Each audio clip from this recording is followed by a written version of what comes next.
के ना पड़ेला।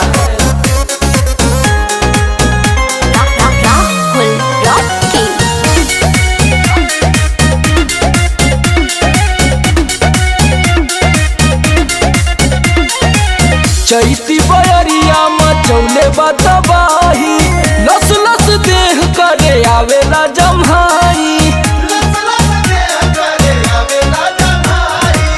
चैती बयरिया मचौले बतबाही, लस लस देह करे आवेला जमाही। कैसे बताई